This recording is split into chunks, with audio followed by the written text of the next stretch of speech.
आज इस ऐतिहासिक पावन अवसर पर आप सबको नमन करने का मुझे भी अवसर मिला। हमारे बीच परम आदरणीय पूर्व विधानसभा अध्यक्ष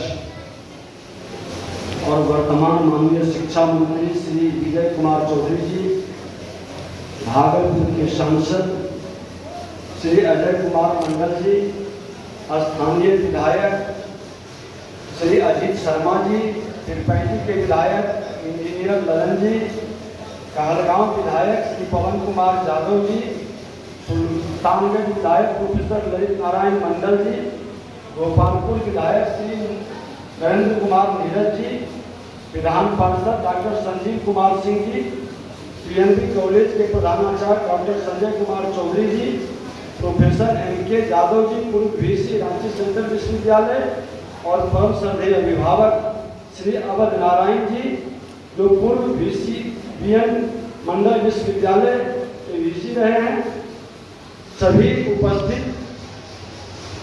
मां सरस्वती के शिक्षाविद, अभिभावकगण, युवा मित्रों, प्यारे बच्चों, हमारी स्थिति तो कुछ देर के लिए लगा कि माननीय कई विधायक भी कई प्रश्नों का बौछार कर रहे थे और सरकार के सबसे वरिष्ठ और अनुभवी और हमारे भी सीनियर मंत्री बैठे हुए थे। उन्होंने विस्तार से सब विषय को रख दिया और इतनी सकारात्मक भाव से उन्होंने बहुत सारे ज्ञान जो विस्मृत थे उसको स्मृति में लाए और कई ऐसे विषय बड़ी उत्सुकता के साथ जिसको हम लोग सुनने के लिए हमारे यहाँ के प्राचार्य जिसको बार बार स्मृत करा रहे थे हेरिटेज के संदर्भ में, तो उन्होंने विस्तार से बताए हैं और ये तो हक बनता है, अधिकार बनता है इस विद्यालय का, क्योंकि 1882-83 का ये विद्यालय है। ये बिहार के लिए तो गौरव का और बिहार के अंदर कई इतिहास को समेटे हुए ये स्थल को सरकार ने भी जिस गंभीरता के साथ, इस सजगता के साथ लिया है, पूरी उम्मीद है कि आगे के दिनों में इसकी चर्चा की जरूरत आपको नहीं होगी। आज लगा कि संगम में डुबकी हम लगा रहे हैं, कई दिनों से जनों की बात सुन रहे हैं और कई सीमाएं टूट रही थी। मिथिला का, मगध का और आंध्र प्रदेश का ये त्रिवेणी संगम में कई बार आ रहे थे। हमको आपके पूर्वांचल के द्वार पर सेवक के रूप में खड़े रहते हैं सेवा की। लखीसराय जो आपका द्वार है पूर्वांचल का, और आप सब वहां से प्रवेश करते हैं आतिथ्य का भाव लेकर। हम लगे रहते हैं और ये शिक्षा का पूर्वांचल का गौरव है, शिक्षा का केंद्र रहा। लेकिन पूर्वांचल के द्वार से जो शुरू हुआ हमारी संस्कृति, बाल वंश से लेकर कई वंश, कई युग बीते हैं, कई युग का इतिहास लखीसराय से लेके भागलपुर से लेके विगत जिला तक जो समेटे हुए हैं, उस इतिहास की गौरव गाथा शब्दों में नहीं, इतिहास के पन्नों में भी कम पड़ जाएगा। हमारा इतिहास क्षेत्रता की भाव से ऊपर उठकर बिहार और राष्ट्र की इतिहास को प्रभावित किया है, गौरवशाली रहा।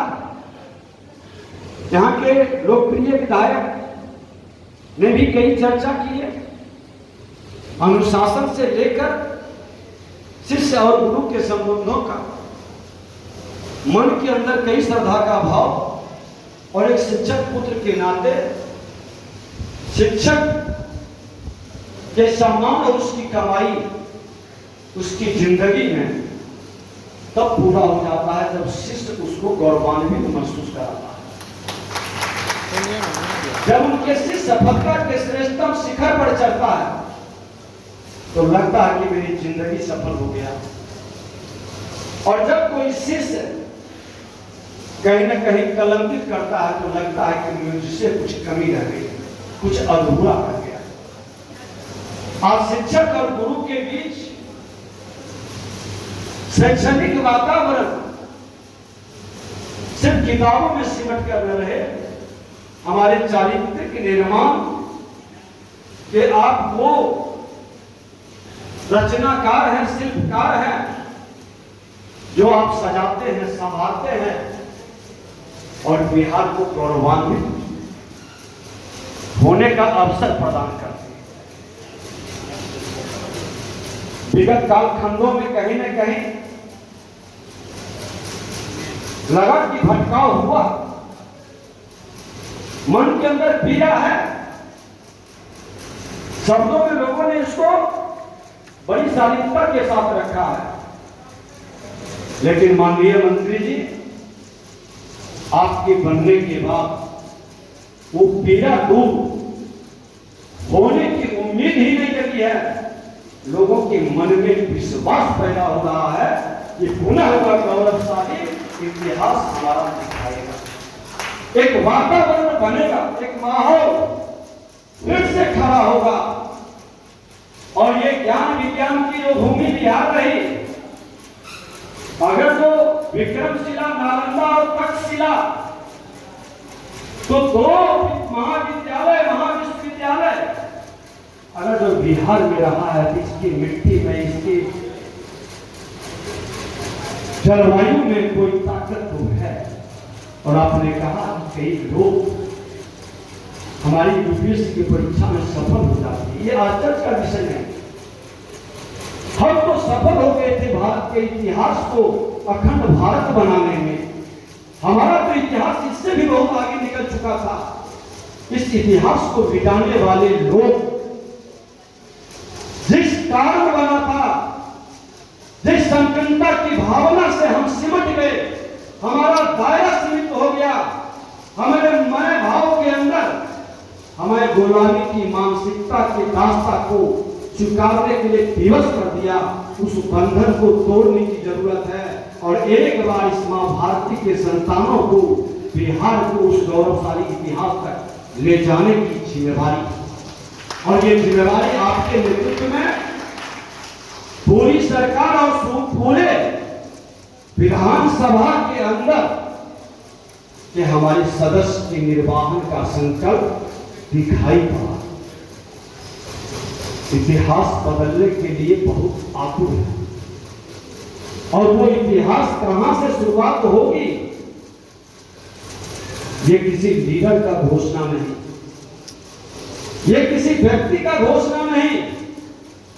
आपने कल हम पेपर में पढ़ा कि जिस विद्यालय के अंदर गए, उस विद्यालय के अंदर एक कक्ष में आपने जो सुकून महसूस किया, वह कक्ष आज भी उनकी ऊर्जा से ओतप्रोत है। स्वामी विवेकानंद जी का, और स्वामी विवेकानंद जी 19वीं सदी में घोषणा किए थे, 21वीं सदी भारत का होगा, भारत विश्व गुरु बनेगा। हमारा नौजवान बैठा हुआ 21वीं सदी में जन्म लिया है, 21वीं सदी के पीरियड को देखा है। हम आप 50 के ऊपर पार कर चुके हैं, लेकिन जो अगला 50 वर्ष 21वीं सदी में जीना है, उसको नए संकल्प के साथ नया भारत बनाना है। तकनीकी और डिजिटल आधारित नए दुनिया में प्रवेश करना है और विश्व गुरु बनाने में गवाह नहीं, भागीदार बनना है। वह प्रणाली को विकसित करके एक नया माहौल खड़ा कर देना है। ताकि ये लोग अपनी विरासत पर गर्व महसूस कर सकें। इनको लगे कि हमारा पूर्वज हमको क्या देकर गया था। मुझे कहते हुए हिचक नहीं है कि अभी विगत कालखंडों में जो मिला उस पर वर्तमान पीढ़ी गौरवान्वित नहीं है। उसके पहले की पीढ़ी जो दिया था वो गौरव का विषय था। अब जो हम लोग देंगे जिस पर हमारा आने वाला पीढ़ी गौरव महसूस करे, इसकी जरूरत है। इसको गंभीरता से लेकर इसकी समीक्षा की जरूरत है। और ये उम्मीद, ये आशा की किरण जो फिर से चली है, हमने इंफ्रास्ट्रक्चर बना दिया। हर विद्यालय के अंदर, शिक्षा विभाग के अंदर, कि हर जिले के अंदर बेहतर कॉलेज, निजी college, polytechnic, AN college, GN college, ITI, सारी व्यवस्था बन गई है। उस मंदिर में योग्य पुजारी की जरूरत है और योग्य पुजारी अपने भक्तों के भक्ति और भाव को जगा दे, आत्मा को परमात्मा से जोड़ दे और एक नया माहौल खड़ा कर दे। आज इसको सजाने की 21वीं सदी में जरूरत है और ये जिम्मेवारी सिर्फ अकेले माननीय मंत्री जी नहीं कर सकते। विधानसभा के अध्यक्ष के नाते अध्यक्ष या विधायक नहीं कर सकते। हर बुद्धिजीवी की जिम्मेवारी है, हर नौजवानों की जिम्मेवारी है कि हमारे आचरण, व्यवहार और कर्तव्य से आने वाला पीढ़ी हम पर गर्व महसूस करे, हमें विरासत के रूप में वो गौरवान्वित हो। ये कर्म हमको आपको मिलके करना है। और हेरिटेज की 100 वर्ष के बाद हर सुभवन को ले लेता है, यहां क्यों नहीं लिया? विचार इस पर हो और अगला वर्ष अगर जो ये आए तो इसकी जरूरत न पड़े, ये हम लोग वातावरण बना करके, और जो विश्वविद्यालय और शिक्षा विभाग के अंदर का माहौल है, आपने जिस सकारात्मकता के साथ कदम बढ़ा रहे हैं, जिस माहौल को आप खड़ा कर रहे हैं, निश्चित तौर पर हम पुनः उस स्थान को प्राप्त करेंगे जहां हम थे। हमारे कुछ कारण से भटकाव हुआ, उस भटकाव को भूलकर उस स्थान पर फिर हम स्थापित होंगे। और कहा भी गया है, निज गौरव पर जिसे हो न अभिमान, वह नर नहीं पशु के समान। हम पशुवत वातावरण में नहीं जी सकते, हम गौरवान्वित वातावरण में रहेंगे। ये मेरा संकल्प होगा। इस वातावरण को बनाने के लिए आपका स्नेह और आशीर्वाद की जरूरत है। एक नए माहौल में हम कदम बढ़ाएं। 21वीं सदी का भारत विश्व गुरु बने, इसमें गवाह नहीं, भागीदार हर लोगों को होना है। और उस भागीदारी में आप सुनिश्चित कर लें कि हम अपने बच्चों को, अपने अगल बगल के लोगों को, अपने पीढ़ी को उपहार में क्या देंगे, कैसे माहौल बनाएंगे। हम संकीर्णताओं की सीमाओं को तोड़कर हम वसुधैव कुटुंबकम की भाव से अपने सभी मां भारती के संतानों को एक नए रूप में आगे बढ़ने का अवसर देंगे। बहुत बहुत धन्यवाद।